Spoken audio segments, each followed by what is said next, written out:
Iyi ni radio BBC Gahuzamiryango. Ivugira i Londres kuri metero 19, 25, 31 na 41 ku mirongo ya FM mu karere k'ibiyaga binini no kuri internet kuri bbcgahuza.com.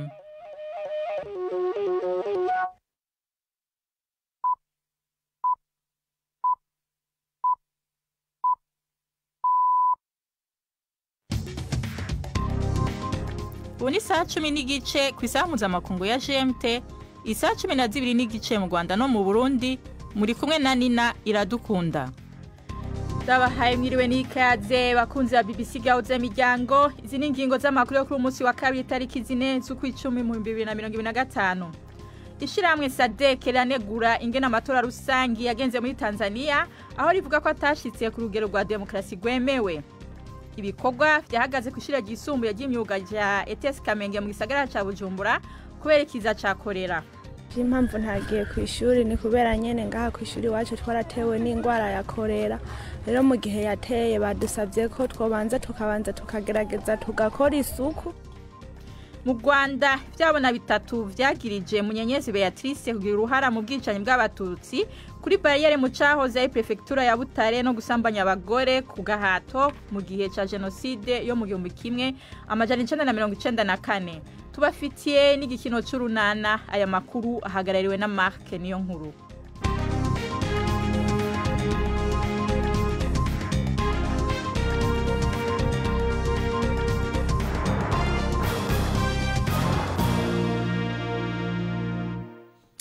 Amakuru tuyahere muri Tanzania. Umutekano uracacungerewe cyane i Dar es Salaam umunsi umwe inyuma y'irahira rya President Samia Suluhu Hassan kugira twari ico gihugu ikindi kiringo c'imyaka 5 inyuma y'amatora yo mu ndwi iheze. Hagataho ishiramwe ry'ibihugu byo muri Afrika yo bumanuko SADC na Tanzania irimwo riranegura ingene ayo matora yagenze. Umucegeranyo indorerezi zayo zivuga ko atashitse ku rugero rwa demokrasi gwemewe kandi siryo ryonyene rinegura ayo matora. Ni inkuru ya Prime Ndikumagenge i Nairobi. Mu gihe internet yari yaraciwe kuva ku munsi w'amatora, ubu yatanguye kugaruka buke buke, ariko n'ubu gushikira imbuga hwaniro biracagoye. Naho byo nashoboka, igipolisi cihanije guhanahana amasanamu yo mu myiyerekano mu gihe bivugwa ko yoyabaye intandaro y'icwa ry'abantu baharugwa mu majana. Ibyo guca internet rero biri mu byo indorerezi za SADC muri ayo matora zinegura, zivuga ko ari ukubuza uburenganzira abanyagihugu.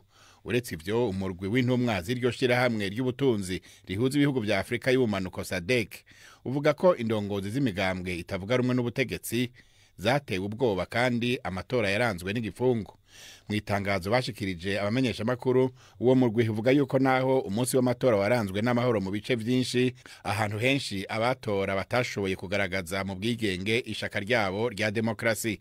Iryo tangazo rivuga yuko aya matora atarimwe biranga amatora yubahiriza amategeko ngenderwako ya SADC yo mu 2021 ashira imbere demokrasi nka kimwe mu bifatirwako kugira amatora avugwe ko yabaye meza kandi mu bwigenge yongere yizerwe mu bihugu bigize iryo shirahamwe. Ku bijanye no kumenyesha makuru, SADC ivuga ko ibinyamakuru vya leta byafashije cyane umugambwe uri ku butegetsi mu gihe ibinyamakuru vyigenga bitakoze cyane kubera gutinya ingingo vyoshobora gufatirwa inyuma y'amatora.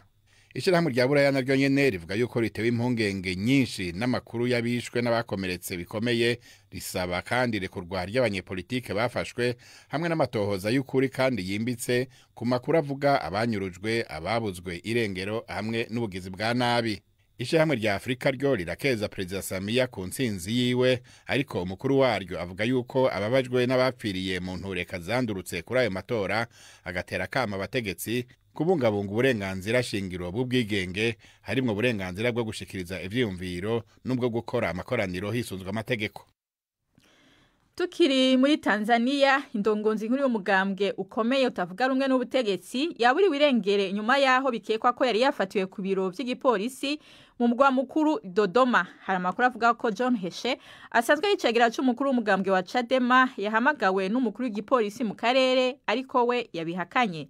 Ukuri gwirengero kwiwe kongereje icuka kibi mu gihugu gisanzwe kirimo imidugararo yadutse inyuma y'amatora n'amakuru y'ubugizi bwa nabi bwakwiragiye. Umugambwe Chadema wari wabujijwe kwitoza mu matora y'indwi iheze wari yamirije ivyavuye mu matora.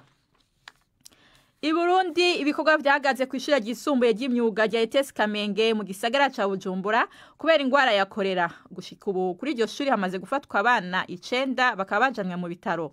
Abayobozi b'iryo shuri baciye batanguza isekeza ry'isuku kugira bakingire abatarandura. Ni inkuru ya Patrick Waso i Bujumbura. Ugishika kuri iryo shure ryisumbuye riri mu burako bw'isagara ca Bujumbura wakigwa n'uruja n'uruza rw'abanyeshuri bari hanze bamwe batera ryarenga. Wemuko nyanyarutse bazana indobo bavome. Abandi bariko baravoma amazi yazanywe n'ikamyo y'igipolisi. Uwundi mugwi uriko uramesura impuzu. Hirya gato abandi bariko barakuraho agashamba kari hafi y'indaro y'abigeme. Ivyo vyose ni bikorwa abanyeshuri bo mu buraro bashika hafi 2500 bahemirije kugira isuku aho baba. Abiga bataha hanze y'ishuri bo basabwe kuguma iwabo mu kurindira yuko ivyigwa bitangura, ariko nta musi babahaye. Naho biruko abo banyeshuri bavuga ko bafise ubwoba kubera hari bagenzi babo banduye ikiza ca kolera. Impamvu ntagiye ku ishuri ni kubera nyene ngaha ku ishuri wacu twaratewe n'ingwara ya kolera. Rero mu gihe yateye badusabye ko twobanza tukagerageza tugakora isuku. Muri weekend niho naza numva ngo umweshuri umwe yafashwe kuraba ministre araza asanga amasuku sikirenga. Ngo bamwe baratangura barafatwa baragwara ingwara ya kolera. Kugira nyene twikingire baca tukatbanza turindire kuyika kugira ntituze turanduzanya mu mashuri. Ivyo biremezwa n'umwe mu bayobozi ba ETS Kamenge. Mu bushikiranganje bw'amagara y'abantu bamenyesha ko ubu bari ku kivi kugira ngo bakingire abandi banyeshuri. Bimwe mu byo ariko barakora ni gushiraho kuri iryo shuri amatanki kugira ngo bongerereza amazi. Mu mpera za Gitugutu aho hatanguzwa isekeza ryo kugwanya kolera mu ntara ya Bujumbura, umutambukanyi mukuru w'igihugu yari yasavye ko kuri iryo shuri ryisumbuye rya ETS Kamenge yoronswa amazi meza vuba vyihuta imbere yuko abanyeshuri bandura ico kiza. Kuva ico kiza ca kolera gisubiye kwaduka mu ntango z'uyu mwaka n'ubwa mbere giteye mu mashuri y'indaro. Amatora akurikiranye cyane yatanguye muri Leta Zunze Ubumwe za Amerika. Mu gisagara ca New York umukandida w'umextreme gauche mu mugambwe w'abademokrate Zohran Mamdani ariko aritoreza gutwara ico gisagara. President Trump yise uwo azi imbere y'abandi umukomuniste mu majambo yiwe acashigikira umwe mu bamunegura cyane Andrew Cuomo yitoza nk'uwigenga. Userukira umugambwe wa Republikani Curtis Sliwa azi nyuma mu bahabwa amahigwe yo gutogwa mu yandi matora abayitavye muri Virginia na New Jersey bariko baratora umukuru w'intara mushasha. Ayo matora yose ni gipimo cyo kuraba ko abademokrate bashobora gutorera akoyoke kukuba Trump ariko aratakaza icizere mu bademokrate no mu bigenga. Isa 10:30 hafi 38 muri studio za BBC London ni saa 10:38 mu Rwanda no mu Burundi. Amakuru yacarabandanya nyuma y'akaruhuko gato.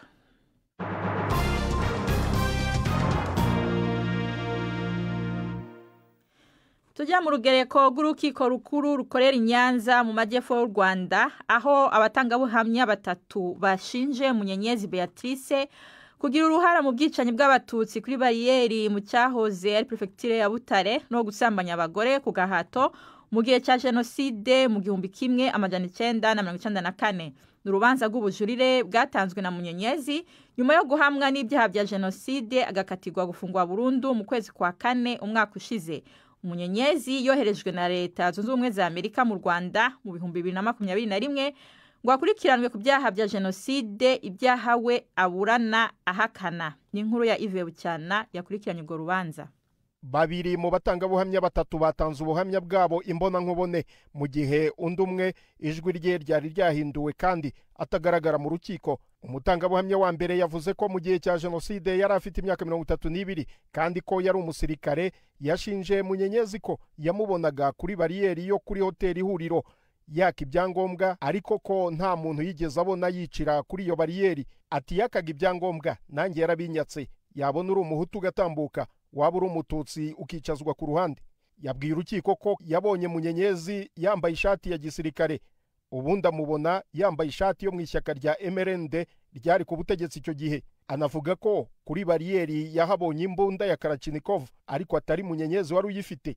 Uwo mutangabuhamya yavuze ko Munyenyezi yagaragaraga nk'umuyobozi w'iyo bariyeri. Urukiko rumubajije uko yabimenye, mu magambo ye ati hari insoresore zanyatse ibyangombwa, ahageze ziraceceka. Abajijwe niba umusivili ashobora guhagarika umusirikare wambaye imyenda ya gisirikare anafite imbunda, yashubije ati yego birashoboka, narahagarikwaga mbazwa ibyangombwa. Undi mu batanze ubuhamya yabwiye urukiko ko mu gihe cya jenoside yari afite imyaka 14, ko yari umuturanyi wa hafi kuri bariyeri Ihuriro Munyenyezi yabagamo. Yemeje ko yamubonye mu bikorwa by'ubwicanyi no gutegeka interahamwe ngo zisambanye abakobwa ku gahato. Yavuze ko ari uwo mu bwoko bw'abatutsi, ariko ko icyo gihe interahamwe zamubwiraga ko zimwibikiye kandi ko zizamwicira igihe zishakiye. Yanavuze ko kuri bariyeri Munyenyezi nta mbunda yari afite, ahubwo ko yamubonye afite ubuhiri, kandi ko we n'umugabo we Arsene Shalom ntaho bari, wahamijwe n'urukiko rwa Arusha ibyaha bya jenoside akaba afunze, aribo bari abayobozi b'iyo bariyeri. Umucamanza mubaza niba ku myaka 14 icyo gihe yari afite avuga ibyo yiboneye cyangwa yabwiwe. Asubiza ko ibyo avuga yabyiboneye n'amaso. Urubanza ruzakomeza ku munsi w'ejo.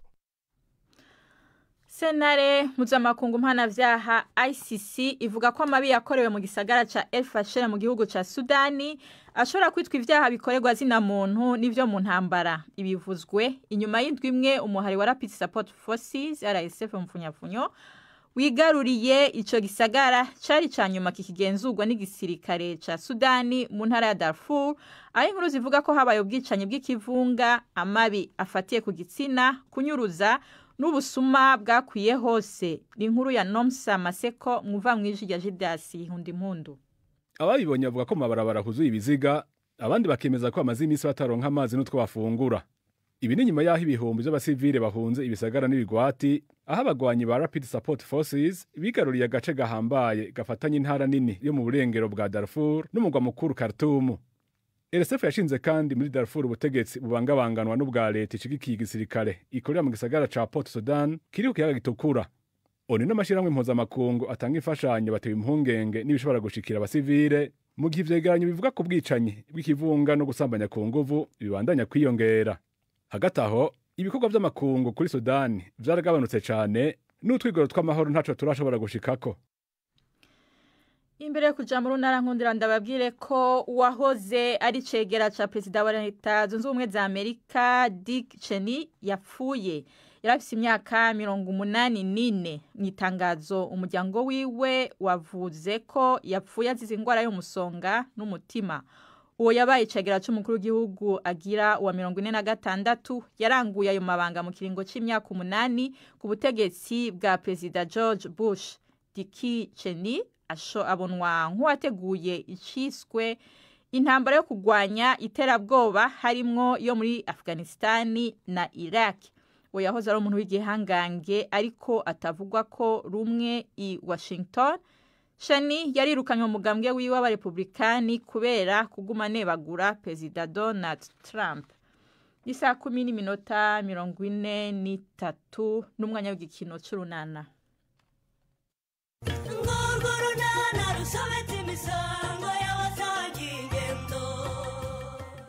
Patrick yemeje ko umuvyeyi w'intangarugero. Honorine we aragenda arushaho kuremba ariko ntashaka kwivuza. N'urunana. Ubundi se busho uretse wenda mwebwe mpamvu ufite ayo mafaranga yo gupusha ubusa, ubundi urabona agati katoza amenyo neza busho ntukure. Pascal we hakeye rwose kukwigisha isuku yo mu kanwa sibyo binzanye, ariko nayo ni ngombwa da. Ikindi gutunga uburoso bwo koza amenyo n'umuti wo koza amenyo rwose ukatoza n'abana bawe kuyoza ntako bisa rwose nabyo ni ingenzi. mbana aho ujya bahaza mbwira ikikugenza. nze ngo n'aba bana rwose benda ndabona nabo baje. niko sha kuki mutajya ku ishuri? Rero tubwiye ngo tubanze twiyogosheshe tumese tuniyuhagire.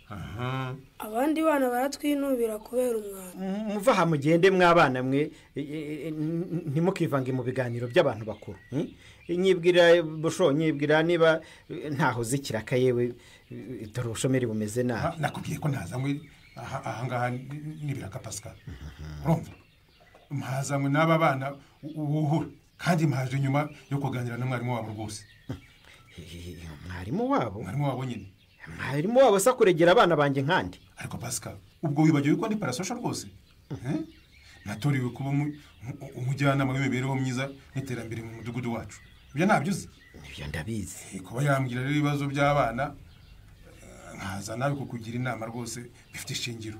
Ariko rero rwose Pascal ni Nyarurembo nimba ari uko ntahavuka sinzi icyo abantu baho banshakaho. Ariko se Pascal mbwira nasoni bigutera koko kubona abana bawe bajya ku ishuri bajeje tinda rwose bikabangamira abagenzi babo bigana.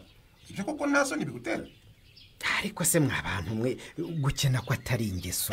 Pascal utongera kuvuga gukena ahangaha niko kuko ari wowe n'umugore wawe ntabwo musiba ibiraka kandi nimusiba no mu kabari ko bayakorera bakayanywera se. Ceceka aho ngaho ariko muza irata busho nukuri rwose igihe cyose abana banjye batarabona batera nkunga babagurira ibyo bikoresho by'ishuri izo uniforme n'ibindi bakeneye ishuri meyo. Papa rwose twe turashaka kwiga kandi natwe biratubabaza kujya ku ishuri dusa nabi. Pascal we n'umugore wawe hari ubwo musiba mu kabari simvuze ngo mureke kunywa ariko nyine rimwe wibuke ko mu rugo hakenewe isabune, wibuke ko abana bakeneye kwiyogoshesha, wibuke ko hakenewe ibiribwa bakeneye kurya, wibuke kandi n'iryo terambere mbese ry'abagize umuryango wawe. Ariko busho wowe rwose ubu ntuzi ko umuntu akora imibare bikanga koko neza. Ariko bikanga cyane ko imibare rwose iba ari mikeya nyine biranga. Ariko rero nkubwire Pascal ntugire ngo nje ahangaha hari imikino mpaje mbabaye urumva kandi na mwarimu w'abana yabimbwiye yababaye ntidushaka ko abana bawe bamara iminsi 2 batarasubira mu ishuri. Ibyo wabyumvise? Nanjye rega sinshaka ko baguma hano abandi bagiye kwiga. Urabizi Pascal kuwa kabiri mu nteko y'abaturage nzasaba ijambo mbwire abatuye umudugudu wacu bose niba kubona mu kabari cyangwa bakabana umukobwa jana bajye babamagana. Uweze ko mbona ugeroshe kandi mperuka utunganya umwana uvuga ngo ugiye kumujyana kumupimisha imikurire. Amaye nkabitabusha. Ahubwo bujyane we munyane kuko ameze nabi kare. Ufashwe n'ibikize kandi. Mfashwe n'ikintu kirabanje kiraza kitambika hano mu nda. Yewe kitambitse hano mu nda kimpagarara hano nyine maze ndaruka. Mfatwa n'isereri Kareme. Ubuse kuko biragenda bite? Ni icyemezo twafashe Kareme igihe cyose ku mudugudu bari gupima abana ibiro n'imikurire migi tugomba kumujyanayo. Urumva nava ahangaha gutyo koko nori ubuse muri na Patrick cyangwa undi muntu ufite ideni akanterera kuwa kajwiga.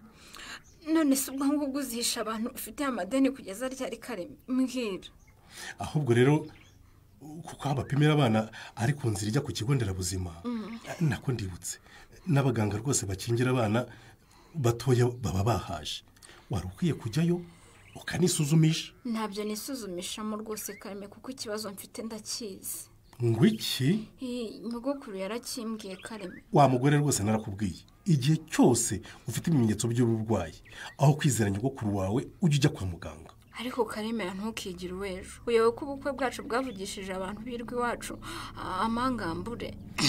Ibyo bikagira nihe sano n'uburwayi bwawe rero? Birayifitanye itariya kure cyane Kareme kandi nyogokuru yatangiye gushaka umuti w'ikibazo mfite. Nutifuza ukarushaho kuremba ntuzangire ngo sinakubwiye.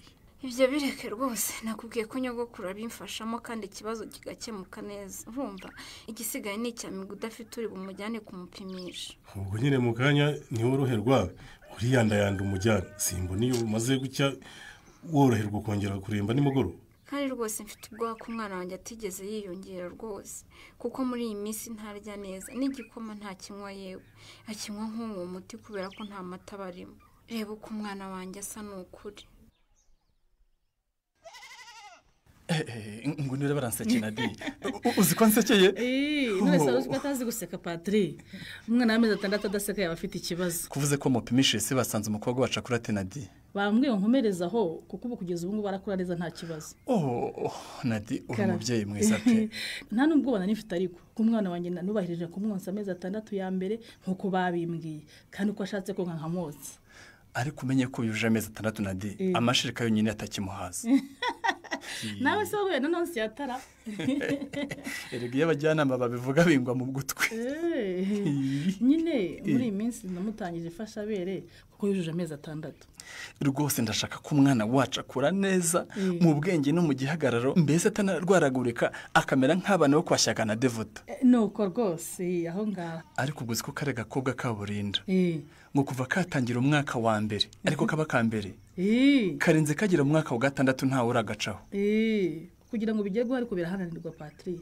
kandi birasaba imbaraga zawe nditeguye Nadi indyo yuzuye iri ibikomoka ku matungo kandi hagije umwana karya inshuro agomba kurya ku munsi uba kitangira ngomba kumugaburira ifunguro rimwe rito nabiri manini kandi nkakomeza kumwonsa ngiye Patri icyo ushaka cyose ngo umwana wacu adakorera umunagari nkabo kwa Pascal njya mbona ukimwe ndagikora Nadi ndabivuze mushakira indyo yuzuye nyine nanjye bireba no kuyitegura no kuyimuhana isuku ubindekera nzabyitaho nibyo gusa Nadi no kujyuza nyine ukamuganiriza ukamushakira ibikinisho bikangura ubwenge bwe ukamusomera inkuru ukamuririmbira ndetse nyine mugaseka ibyo ngiye kubikora ko wumva wishimye se mukaba mutanshimiye sha twishimye kandi twagushimiye papa ubu rwose ejo tuzajya ku ishuri dusa neza twambaye imyenda ifuze twaniyogoshesheje ariko mwabonye imbyiro mwari mufite mwabana mwe niko ye buriya mwasinziraga mute koko papa wakoze kudutsirita pe ntituzongera gutinda kwiyuhagira njye byanteye isoni ziriya mbyiro umenya ari izindi azakurikiraga ariko rero dufite ikindi kibazo papa ikibazo kimeze gute se kandi kaze cy'inzara ni ukuri turya ibiryo byo ku ishuri tukazongera kurya ejo ku manywa umuntu yenda kubura umwuka neza neza ndaje gato yemwe ba ahubwo se kuba ari umuntu abanyu badahari njye kubazana se papa bari bagiye mu nzu kwa mukecuru Rangwita Lopez yabajyanye niwe na ba Moza na Nshizirungumuza kuko bari batoya Lopez arabatwara akabaye ibiryo ni murye bana ba ni murye rwose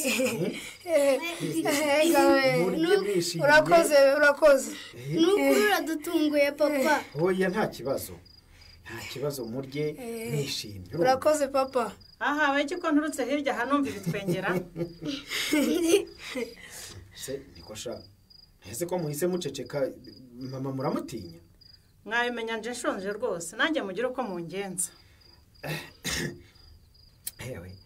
ahubwo se urabona utaravutse mu nzara mukobwa ja reka usanze tubimaze da nukuri haguruka kaze haguruka tujye kubyoza koko se mugiye koza ibyo mwariraho kunzana nanjye ngo nice isari wihangane rwose ntitwari twakubaze mukobwa ja niba ushonje jya mu gikoni urebe uko wigenza ubwo se koko mwabinkora Pasika gutinyuka mugateka mukarya mukarangiza ariko nkubaze mukobwa ja iyo utashye ugabuzaho kugira ngo utahe karuteke ugaburira abana nk'umubyeyi wumva nta soni ufite wowe ugira ngo nteke ibyo utahashye se ni kangahe uvaho usize amafaranga yo guhaha arige nawe se ninde ufata amafaranga y'ingoboka agenerwa abagore batwite n'abonsa bo mu miryango ikennye ikindi bayaguhera ni iki ikitari ukwita ku mirire n'isuku none se rero ncyurira ingoboka Pasika nanjye rero ntuyintere ungabuza uzi neza ko amafaranga uhabwe yamarira mu nzoga n'abagabo ngabagabo Pasika ba Stefano yaguriza sura abayobewe urinda usonzera kwa Pasika kubera iki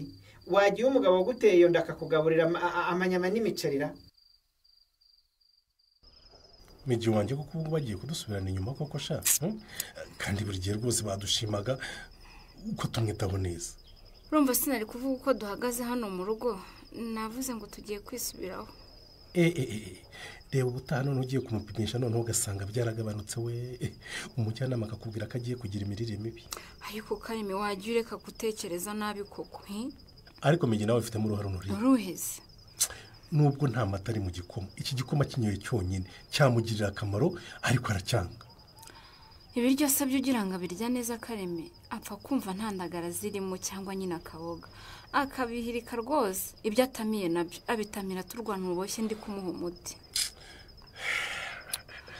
ubonye iyo ntarwara koko nari gushakisha ibiraka hirya no hino Kareme ariko byibura umwana wanjye ntaburige ariko siriya nkoko yiri guteteza hariya ntinatera muri iyi minsi ntiri gutera pe wabona imaze no gusaza ahubwo nitumara kuzanzamuka tuzagura indi migi wanjye ikeneye indyo yuzuye Honori cyane pe iriho n'ibikomoka ku matungo nanjye ndaho ngaho ndi mu madeni ba nyirayo baraye bari bumvunira umuheto nyina nawe ararwaye Kareme ariko sinshobora kwemera ko umwana wanjye asubira inyuma mu mikurire ndakurahiye aya maboko Imana yaba yarayampereye iki ngomba gukora uko nshoboye ngakemura ibibazo dufite aro nyogoku noneho kumamagaye bwije uragira ngo se ndatuje mwana wa nirirwa nshakisha umuti w'ikibazo cyawe uramenye utazava aho ngaho urwara nyogoku tuza rwose Honori Karame mu kugenda aho hose mbaririza umuti rero hari n'undi muti w'ibyatsi bandangiye ushobora kugukiza vuba kurusha ya yindi nari nakubwiye mbwira ndakumva rwose kandi nanjye ndashaka gukira vuba ariko rero uwo muti ugomba kujya wiyuhagirira amasangano y'inzira ku buryo uzabutambuka azatumukana iyo myuka mibi baguteje ngo iki nyogoku ni ukuwiyuhagira umubiri wose kandi ukawiyuhagirira aho hantu nkubwiye none se ubwo nzahiyuhagirira gute nyogoku none se ubusanzwe wiyuhagira ute muvana n'imyenda yose ubundi ukiyuhagira ariko icyo gihe simba ndi mu muhanda none se urashaka kuvuga ko nziyambura imyenda yose nkiyuhagirira mu masangano nyogoku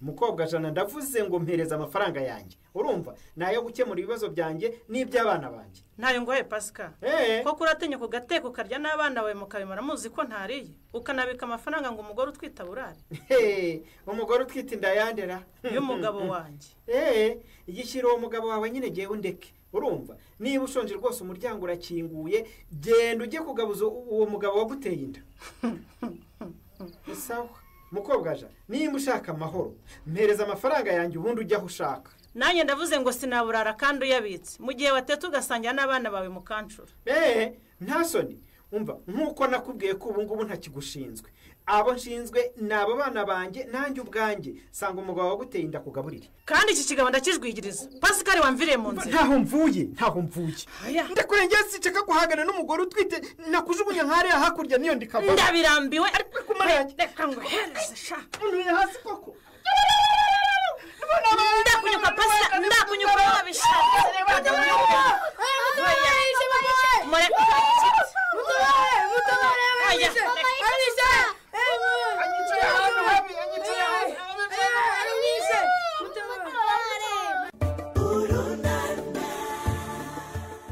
ayiwe Pascal arabona umutabara se ubona yakora iki ngo yirindize inkoni za mukobwa jana naho mu kiganiro runana cy'ubutaha ikinamico runana mwitegurirwa n'umuryango urunana development communication mukayikurikira kuri radiyo BBC kuwa 2 no kuwa 4 saa 12:45 z'umugoroba ikinamico runana kandi mwayikurikira kuri YouTube kuyigeraho andika ijambo ikinamico runana official maze utange n'ibitekerezo uramutse ufite ikibazo cyangwa igitekerezo kandi wifuza kutugezaho watwohereza ubutumwa bugufi bwanditse kuri telefone igendanwa 0783181064 mushobora kandi kunyuza ubutumwa kuri page yacu ya Facebook kwigeraho no kwandika ijambo urunana dusubikiye ikiganiro runana cy'uyu munsi naho butaha barakoze mu gikino cy'urunana imbere yo kubasezera nkundira ndabibutse ko ishirahamwe SADC yanegura ingena amatora rusange yagenze muri Tanzania aho rivuga ko atashye ku rugero rwa demokrasi gwemewe ibikorwa byahagaze ku ishuri ryisumbuye ry'imyuga rya ETS Kamenge mu gisagara ca Bujumbura kubera ikiza ca kolera amakuru no munsi yaragarukiye ngaha muyashikirijwe na Nina Iradukunda yarahagariwe na Mark niyo nkuru mu buhinga bw'ivyuma twafashijwe na Susan Lennon kuba tashoboye kudukurikirana kuva mu ntango ndabibutse ko aya makuru n'ayandi utashoboye kubashikiriza murashobora kuyaronka ku rubuga rwa Facebook arigo BBC News Gahuza no kugwa internet arigo bbcgahuza.com. mwakoze kubana natwe na Gahwane.